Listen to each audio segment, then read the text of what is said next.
안녕하세요. 나눔의 쉼터입니다. 오늘 여러분께 들려드릴 이야기는 70평생 파란만장한 삶을 살아오신 김봉수 할아버지의 독백과 같은 이야기예요. 봉수 할아버지의 이야기가 어떤 울림을 우리에게 주는지 함께 들어보셨으면 좋겠습니다. 안녕하세요. 진천에 사는 김봉수라고 합니다. 나이는 뭐 굳이 밝힐 필요는 없겠지만 세월 참 빠르다는 말 실감하며 살고 있지요. 인생 70평생 살아보니 별의별 일들이 다 있더군요. 좋았던 시절도 있었고 정말이지 밑바닥까지 떨어진 적도 있었지요. 지금 생각해보면 꿈만 같아요. 제 젊은 시절은 정말 쉴 새 없이 앞만 보고 달렸던 것 같아요. 가난한 집안에서 태어나 어떻게든 성공해보겠다고 발버둥 쳤었지요. 돈이 전부인 줄 알았어요. 돈만 있으면 세상 무서울 게 없을 거라고 생각했었지요. 그래서 사업에 뛰어들었어요. 밤낮 없이 일하고 주말도 없이 일하고 정말 악착같이 돈을 벌었어요. 다행히 운도 좀 따랐는지 사업은 꽤 잘 풀렸어요. 남들 부럽지 않게 돈도 벌고 번듯한 아파트도 사고 자식들도 부족함 없이 키웠지요. 그때는 정말 세상이 다 제 발밑에 있는 것 같았어요. 자식들을 키우면서 돌이켜보면 참 엄하게 대했던 것 같아요. 사랑 표현에도 서툴렀고 칭찬보다는 야단치는 일이 더 많았지요. 특히 아들에게는 더 그랬어요. 자네 자식이 울면 안 된다. 약한 소리 하지 마라. 쓸데없는 짓 하지 말고 공부나 해라. 입버릇처럼 했던 말들이에요. 딸에게도 마찬가지였어요. 여자애가 너무 나대면 안 된다. 얌전하게 행동해라. 집안일에 신경 써라. 자식들은 제가 무서웠는지 늘 제 앞에서 쩔쩔맸어요. 지금 생각해보면 참 답답하고 숨막히는 아버지였던 것 같아요. 따뜻한 말 한마디 제대로 건네주지 못하고 늘 윽박지르고 명령만 했던 그런 아버지였지요. 그게 다 자식들을 잘 되게 하려는 마음에서 그랬던 건데 지금 생각해보면 참 어리석은 방식이었어요. 며느리를 처음 봤을 때도 그랬어요. 솔직히 마음에 안 들었어요. 집안도 변변찮아 보였고 싹싹한 맛도 없고 어딘가 모르게 촌스럽다고 생각했지요. 아들이 좋다고 하니 반대는 못했지만 속으로는 탐탁지 않아 했어요. 결혼 후에도 며느리에게 쌀쌀맞게 대했어요. 요즘 젊은 여자들은 살림은 뒷전이고 나가서 돈 벌 궁리만 한다며 핀잔을 주기도 하고 애는 언제 낳을 거냐? 집안에 내가 끊기면 어쩌려고 그러냐? 며 압박하기도 했지요. 며느리가 직장 생활을 힘들어할 때면 그럴 거면 때려치우고 집에서 살림이나 할 것이지 괜히 남자 망신시키냐? 며 모진 말을 퍼붓기도 했어요.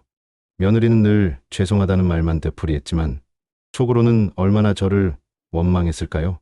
지금 생각해보니 며느리에게 정말 못할 짓을 많이 한 것 같아요. 저도 참 독한 사람이었지요. 그러다 60대 후반이 되면서 은퇴를 하게 되었어요. 그때 기분이 어땠냐고요? 말로 다 표현하기 힘들어요. 시원섭섭하다고 해야 할까요?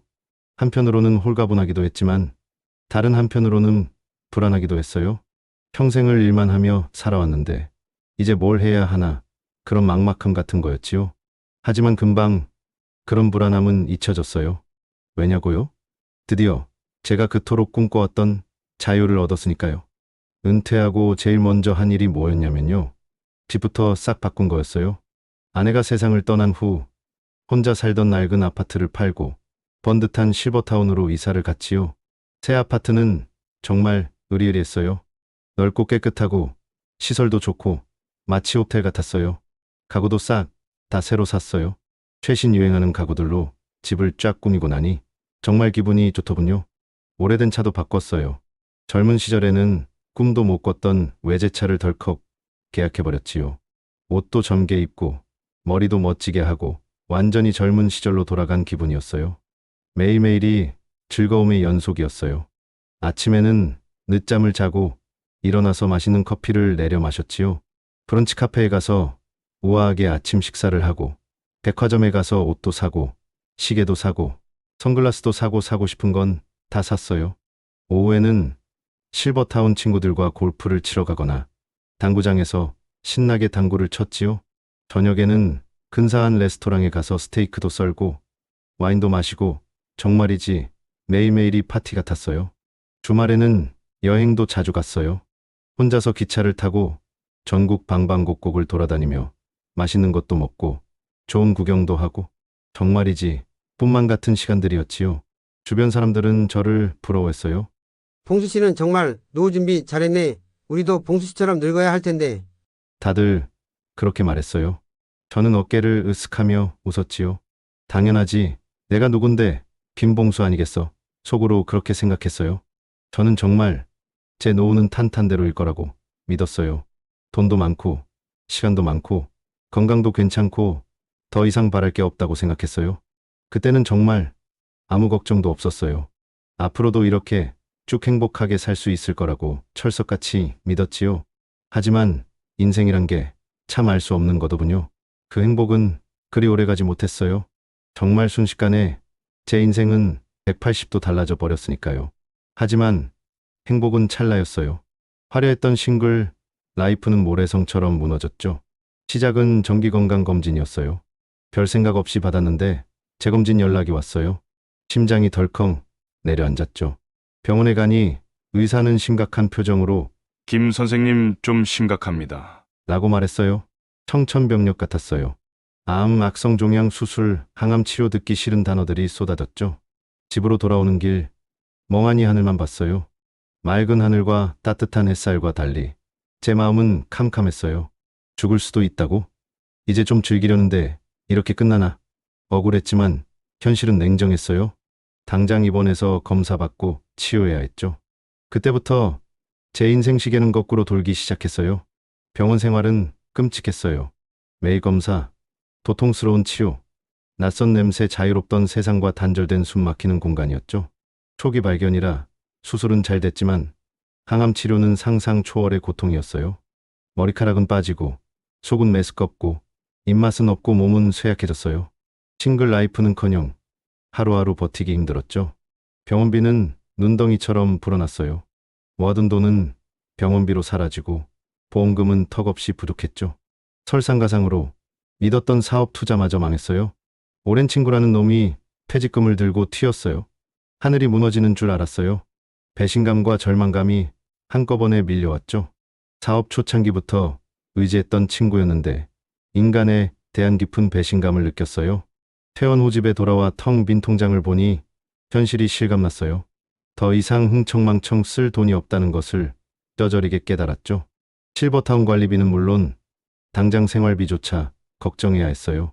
허세 가득했던 싱글 라이프는 금이 가기 시작했어요. 브런치 카페는 꿈도 못 꾸고 백화점 쇼핑은 언감생심. 골프는 물론 당구장 갈 돈도 아까웠어요. 여행은 생각조차 못했죠. 궁핍보다 더 힘든 건 나빠지는 건강이었어요. 항암 치료 후유증은 심각했어요. 몸은 예전 같지 않고 조금만 움직여도 숨이 찼죠. 입맛은 없고 소화도 안 되고 밤에는 잠도 못 자고 악몽만 꿨어요. 몸이 아프니 만사가 귀찮고 집 밖으로 나가기도 사람 만나기도 싫었어요. 점점 집 안에 틀어박혀 혼자 지내는 시간이 많아졌죠.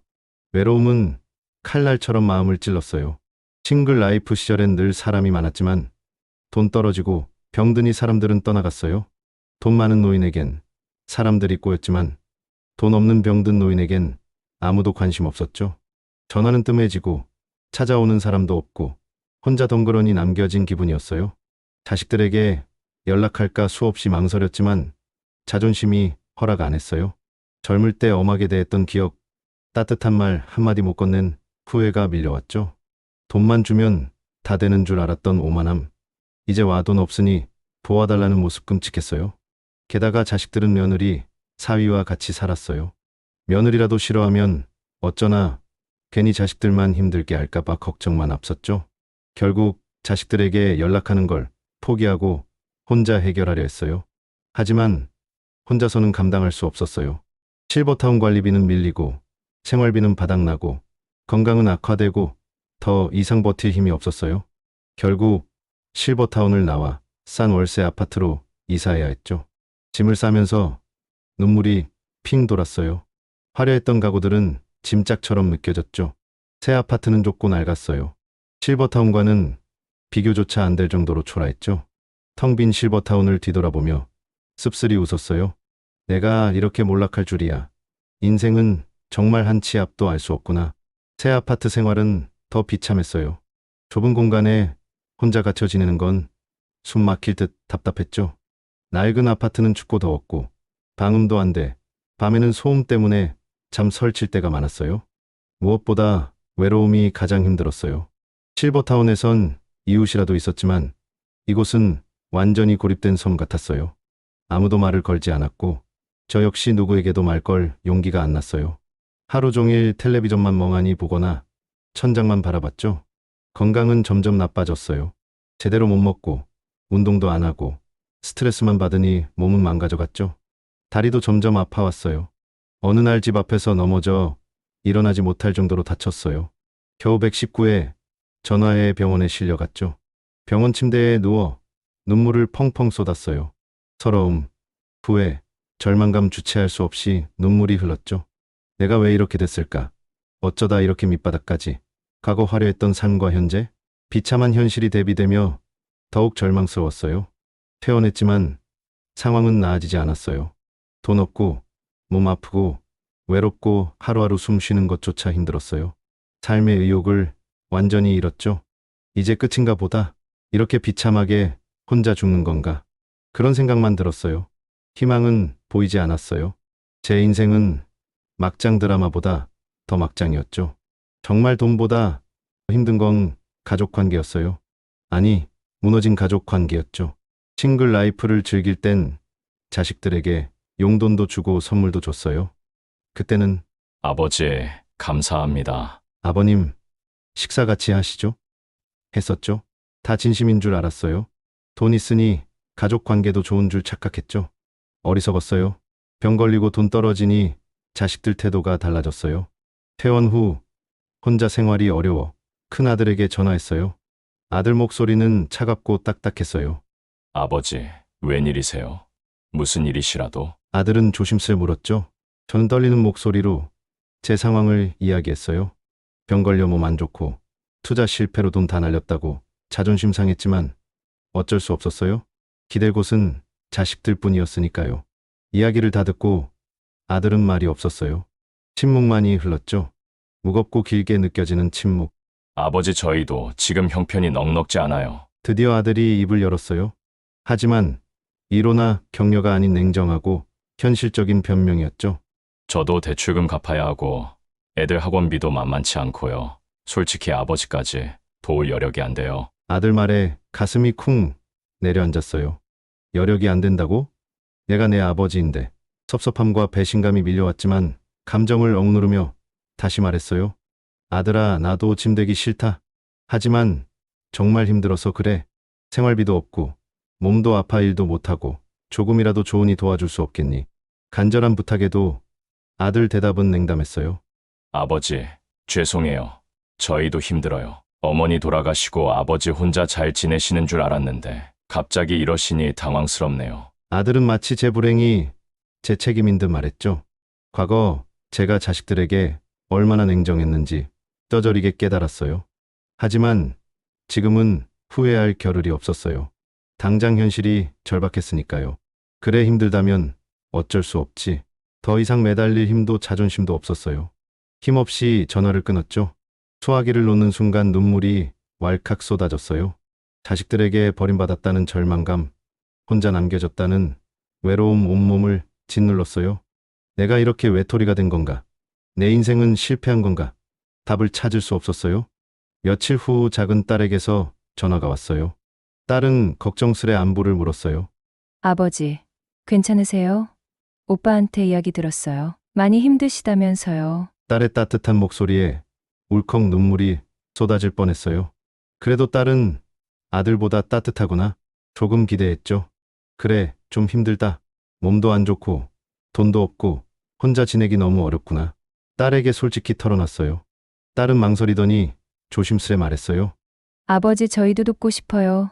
하지만 올케 언니가 반대를 너무 심하게 해서. 딸 말에 가슴이 철렁 내려앉았어요. 며느리라니 며느리가 왜? 며느리? 며느리가 왜 반대해? 떨리는 목소리로 물었어요. 딸은 한숨 쉬며 과거 며느리와 저 사이에 있었던 불편한 일들을 말해줬어요. 며느리 임신했을 때 제가 무심하게 던진 말. 며느리 집안 은근히 무시했던 행동 저는 잊고 있었지만 며느리는 상처를 고스란히 간직하고 있었던 거예요. 딸은 울먹이며 말했어요. 올케 언니가 아버님은 평소에 냉정하게 대하시더니 이제 와서 힘들다고 도와달라는 건 염치 없는 짓이라고 생각한대요. 그리고 과거에 올케 언니에게 상처 줬던 일들을 잊지 않고 복수라도 하겠다는 듯이 아버님 돕는 건 절대 안 된다고 강하게 반대하고 있어요. 딸 이야기 듣고 멍해졌어요.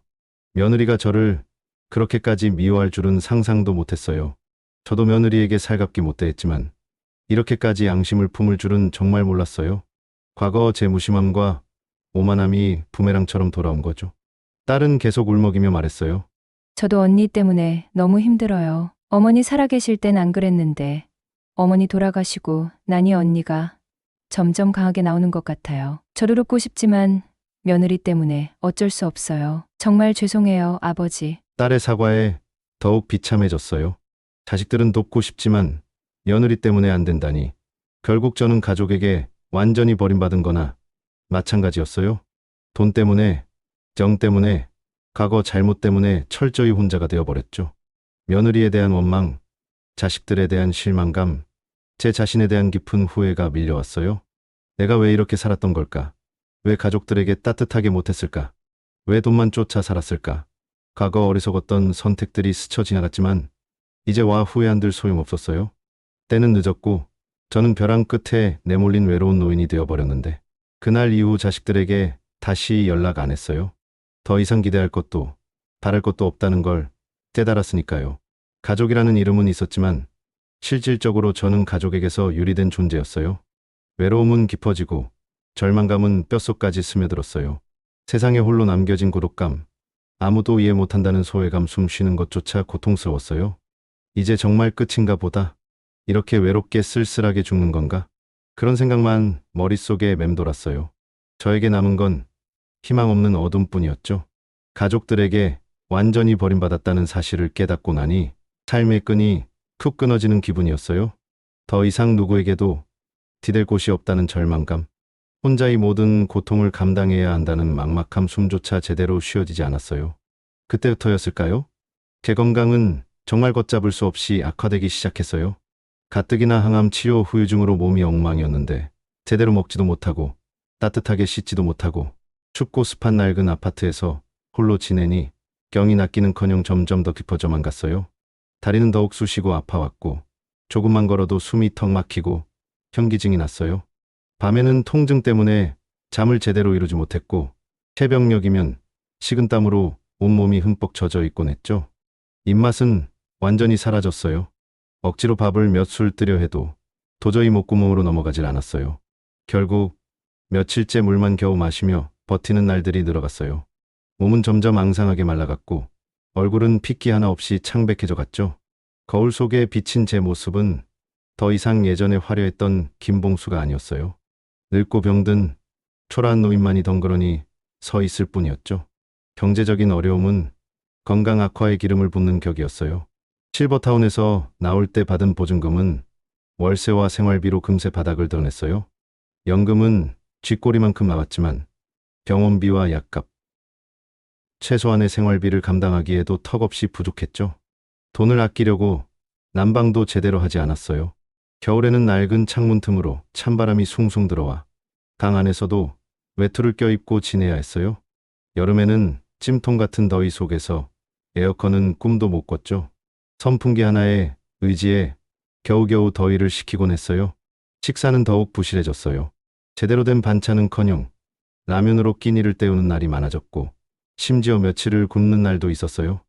약은 점점 더 비싸졌지만 돈이 없으니 제대로 챙겨 먹을 수도 없었어요. 병원에 가고 싶어도 진료비와 교통비가 아까워 망설여졌죠. 결국 제대로 된 치료는 꿈도 못 꾸고 병만 점점 더 키워가는 악순환이 계속되었어요.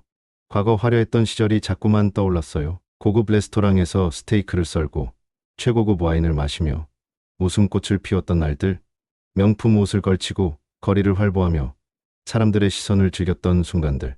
그 모든 것들이 마치 꿈처럼 느껴졌어요. 지금 제 모습은 그때의 화려했던 김봉수와는 전혀 다른 사람이었어요.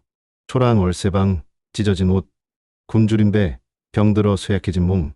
이것이 정말 한때 잘 나갔던 사업가 김봉수의 말로란 말인가. 현실을 부정하고 싶었어요. 하지만 아무리 발버둥 쳐도 냉혹한 현실은 변하지 않았죠. 과거의 영광은 빛바랜 사진처럼 희미해져 갔고 현재의 비참함은 점점 더 짙은 그림자를 드리우며 저를 덮쳐왔어요. 시간은 마치 멈춰버린 듯 느리게 흘러갔어요. 하루하루가 고통의 연속이었고 미래에 대한 희망은 점점 더 희미해져 갔죠. 텔레비전은 고장난 지 오래였지만 고칠 돈조차 없었어요. 라디오는 간혹 켜봤지만 귀에 들어오는 건 시끄러운 소음뿐이었죠. 창밖은 늘 어둡고 세상은 저와 동떨어진 듯 느껴졌어요. 저는 마치 시간이 멈춰버린 낡은 액자 속 사진처럼 과거에 갇혀버린 존재가 된 것 같았어요. 어느 날 아침 눈을 떴는데 몸이 꼼짝도 하지 않았어요. 온몸에 힘이 하나도 없고 마치 마비된 것처럼 감각이 없었어요. 숨은 가쁘게 몰아쉬어졌지만 기침조차 제대로 할 수 없었죠. 아, 이러다 죽는 건가? 본능적으로 죽음이 가까이 다가왔음을 느꼈어요. 두려움보다는 오히려 홀가분한 마음이 들었어요. 더 이상 고통스러운 현실에서 벗어날 수 있다는 안도감, 모든 것을 내려놓을 수 있다는 해방감, 죽음이 오히려 저에게는 유일한 안식처처럼 느껴졌어요. 눈을 감았어요. 과거에 행복했던 순간들이 주마등처럼 스쳐 지나갔어요. 젊은 시절, 사업에 성공했을 때의 환희, 결혼하고 아이들이 태어났을 때의 기쁨, 가족들과 함께 웃으며 여행을 다녔던 추억. 하지만 그 행복했던 기억들은 현재의 비참함과 대비되어 더욱 슬프게 느껴졌어요. 내가 왜 이렇게 살았던 걸까? 왜 돈만 쫓아 살았던 걸까? 왜 가족들에게 따뜻하게 대하지 못했을까? 마지막 순간이 되어서야 비로소 진정으로 후회했어요. 하지만 이미 때는 너무 늦었죠. 저는 이제 이 좁고 허름한 월세방에서 아무도 모르게 쓸쓸하게 죽음을 맞이하는 수밖에 없는 걸까요? 눈물이 핑 돌았어요. 하지만 눈물조차 제대로 흘릴 힘조차 남아있지 않았어요. 점점 의식이 흐릿해져 갔어요. 귓가에는 희미하게 텔레비전 소리가 들리는 듯했어요. 아니, 텔레비전이 아니었어요. 누군가 저를 부르는 소리였어요. 할아버지, 할아버지. 어렴풋이 낯익은 목소리가 들려왔어요. 하지만 누구인지 도저히 기억해낼 수가 없었어요. 점점 더 짙어지는 어둠 속으로 저는 서서히 침잠에 들어갔어요. 이대로 영원히 눈을 감아버리는 걸까요? 점점 희미해져가는 의식 속에서 저는 제 인생의 마지막 순간을 예감했어요. 아, 이제 정말 끝이구나. 이렇게 허무하게 체념과 후회가 뒤섞인 감정이 밀려왔지만 이 모든 것을 포기한 상태였어요. 더 이상 아무것도 할 수 없다는 무력감. 그것이 마지막 감정이었지요. 그런데 바로 그때였어요. 희미하게 누군가 문을 두드리는 소리가 들려왔어요. 처음에는 한청인가 싶었어요. 하지만 똑똑 분명히 문 두드리는 소리였어요. 힘겹게 눈을 떴지만 시야는 흐릿하고 초점이 맞지 않았어요. 누구지? 이 시간에 누가? 궁금했지만 몸을 일으킬 힘조차 없었어요. 그냥 소리가 멈추기를 기다릴 뿐이었죠. 하지만 문 두드리는 소리는 멈추지 않았어요. 오히려 점점 더 다급하게 쾅쾅 문이 부서질 듯 격렬하게 울리기 시작했어요. 그리고 문 밖에서 낯익은 목소리가 들려왔어요. 할아버지, 할아버지. 계세요? 김봉수 할아버지. 깜짝 놀라 눈을 크게 떴어요. 이 목소리는 분명히 아랫집 할머니 목소리였어요. 하지만 왜 할머니가 이 시간에 나를? 의문이 꼬리에 꼬리를 물고 이어졌지만 도저히 상황 파악이 되지 않았어요. 할아버지. 안에 계시죠? 대답 좀 해보세요. 할아버지. 할머니의 목소리는 점점 더 커지고 걱정스러움이 가득했어요. 저는 힘없이 겨우 목소리를 쥐어짜듯 신음하듯 대답했어요. 누구? 제 목소리가 제대로 들렸는지조차 확신할 수 없었어요. 하지만 다행히 할머니는 제 목소리를 들은 듯했어요. 할아버지. 저예요, 아랫집 할머니. 문 좀 열어주세요. 괜찮으세요? 할머니는 안절부절 못하며 소리쳤어요. 저는 있는 힘을 다해 기어서 문으로 향했어요. 하지만 다리에 힘이 풀려 몇 걸음 가지 못하고 바닥에 털썩 쓰러지고 말았어요. 아, 안 돼. 몸이 움직여지지 않아? 절망적인 신음이 입에서 새어나왔어요. 그때 문 밖에서 쾅 하는 소리와 함께 문이 활짝 열렸어요. 할머니가 억지로 문을 열고 들어온 거예요. 할머니는 제 방에 들어서자마자 쓰러져 있는 저를 발견하고 깜짝 놀랐어요. 아이고. 할아버지. 왜 이러세요? 정신 차리세요. 할머니는 다급하게 저에게 달려와 저를 흔들어 깨우려고 했어요. 흐릿한 시야 속으로 할머니의 얼굴이 보였어요. 얼굴에는 걱정과 당황스러움이 가득했고 눈에는 눈물이 글썽거리고 있었어요. 저는 힘없이 겨우 입을 열어 말했어요. 할머니, 왜 여기에? 할머니는 울먹이며 말했어요. 아이고 할아버지. 제가 며칠 전부터 할아버지께 계속 말을 걸었는데 대답이 없으셔서 걱정했어요. 혹시나 무슨 일이라도 생기셨을까봐. 너무 불안해서 문을 두드려 봤는데 계속 대답이 없으시고 그래서 혹시나 하는 마음에 문을 열어봤어요. 정말 큰일 날 뻔했잖아요. 할머니는 말을 잇지 못하고 흐느끼기 시작했어요. 저는 할머니의 이야기를 듣고 멍해졌어요. 아랫집 할머니 그래. 맞아. 예전에 제가 길에서 넘어져 다친 할머니를 도와드렸던 적이 있었죠. 그때 할머니는 연신 고맙다고 인사를 하며 언젠가 꼭 은혜를 갚겠다고 했었어요. 설마 할머니가 그 은혜를 갚기 위해 저를 도우러 온 걸까요?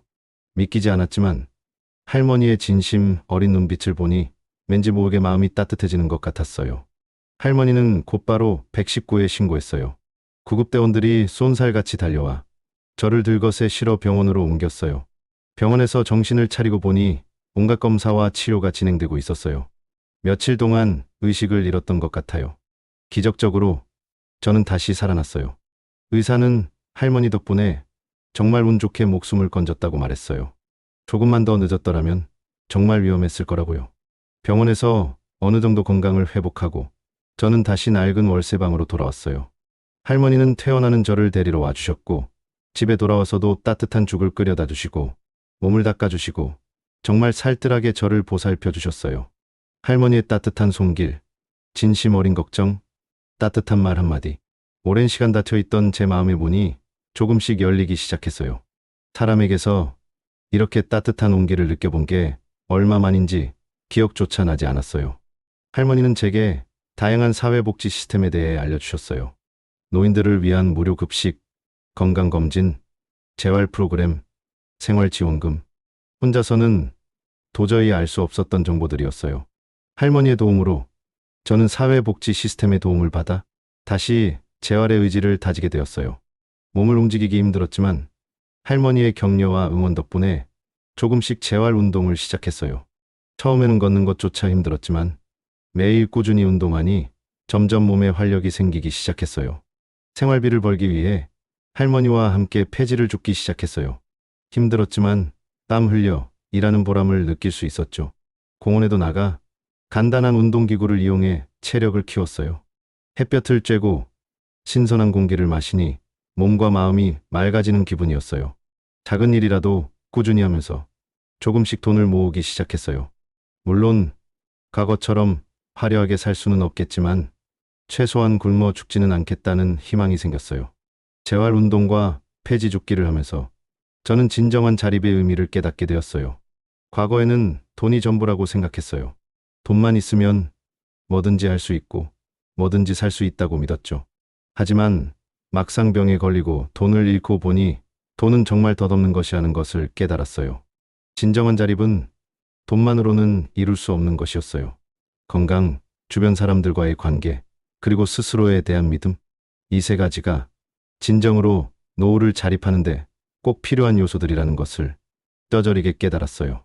건강이 있어야 무엇이든 할 수 있고 주변 사람들과 좋은 관계를 맺어야 외롭지 않게 살아갈 수 있고 스스로에 대한 믿음이 있어야 어떤 어려움도 이겨낼 수 있다는 것을요.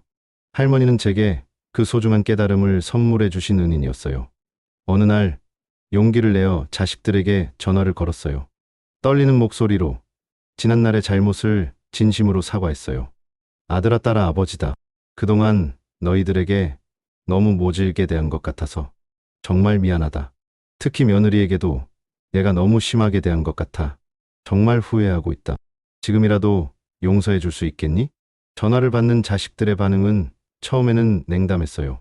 아들은 여전히 어색한 말투로 아버지, 갑자기 왜 이러세요? 라고 물었고 딸은 울먹이며 아빠, 왜 이제 와서 저희 마음이 얼마나 아팠는지 아세요? 라고 원망했어요. 하지만 저는 포기하지 않고 진심을 담아 제 마음을 전했어요. 제가 얼마나 후회하고 있는지, 얼마나 외롭고 힘들었는지, 그리고 이제라도 가족들과 다시 잘 지내고 싶다는 간절한 마음을 솔직하게 이야기했죠. 제 진심이 전해졌을까요? 신기하게도 자식들의 마음이 조금씩 열리기 시작하는 것을 느낄 수 있었어요. 아들은 아버지, 저희도 아버지 많이 보고 싶었어요. 하지만 어떻게 해야 할지 몰라서. 라며 속마음을 털어놓았고, 딸은 흐느끼며 아빠, 저희도 아빠 미워한 거 아니에요? 그냥 너무 서운했어요. 라며 울음을 터뜨렸어요. 며느리에게도 조심스럽게 사과를 전해달라고 부탁했죠. 며느리는 처음에는 냉담했지만 딸을 통해 전해들은 제 진심에 조금씩 마음을 열기 시작했다고 해요. 그 후로 자식들과 연락이 잦아졌어요. 아들은 가끔씩 전화를 걸어와 안부를 물었고, 딸은 손수 만든 반찬을 가져다 주기도 했어요. 며느리도 예전처럼 차갑게 대하지 않고 조금씩 부드러운 모습을 보여주기 시작했죠. 가끔은 손주들이 영상 통화를 걸어와 할아버지, 안녕하세요. 라며 해맑게 웃는 모습도 보여주었어요. 오랜 시간 닫혀있던 가족 관계가 서서히 회복되어 가는 것을 느끼면서 가슴 깊은 곳에서 따뜻한 희망이 샘솟는 것을 느꼈어요. 혼자가 아니라는 안도감, 다시 가족의 품으로 돌아갈 수 있다는 기쁨, 그 어떤 값비싼 보석보다 소중한 선물이었죠. 돌이켜보면 참 어리석게 살아왔던 것 같아요. 돈이 전부인 줄 알고 건강을 소홀히 하고 가족들을 제대로 돌보지 못하고 후회스러운 일들 투성이지만 그래도 늦게나마 깨달음을 얻어서 다행이라고 생각해요. 저처럼 후회하지 않으려면 젊을 때부터 노후 준비를 철저히 해야 한다는 거예요. 노후 자립을 위해 꼭 필요한 2가지. 제가 뼈저리게 깨달은 것은 바로 건강과 관계입니다. 돈도 물론 중요하지만 건강을 잃으면 아무리 돈이 많아도 소용없어요. 건강해야 뭐든 할 수 있고 행복하게 살아갈 수 있습니다. 그리고 가족, 친구, 이웃들과 좋은 관계를 맺는 것도 정말 중요해요. 혼자서는 살아갈 수 없어요. 힘들 때 기댈 수 있는 사람이 있어야 하고 기쁨을 함께 나눌 수 있는 사람이 있어야 합니다. 돈보다 소중한 것이 바로 사람과의 관계라는 것을 꼭 기억하세요. 저는 비록 늦었지만 이제라도 건강과 관계의 소중함을 깨닫고 다시 시작할 수 있게 되었어요. 여러분은 저처럼 막장 드라마 같은 인생 살지 마시고 젊을 때부터 건강 관리 잘하시고 주변 사람들과 좋은 관계 맺으면서 행복한 노후를 준비하시길 바랍니다. 늦었다고 생각할 때가 가장 빠른 때라는 말이 있잖아요. 지금부터라도 시작하면 우리 모두 희망찬 미래를 만들어갈 수 있을 거예요. 힘내세요. 여러분, 그리고 건강과 관계 꼭 잊지 않길 바랍니다.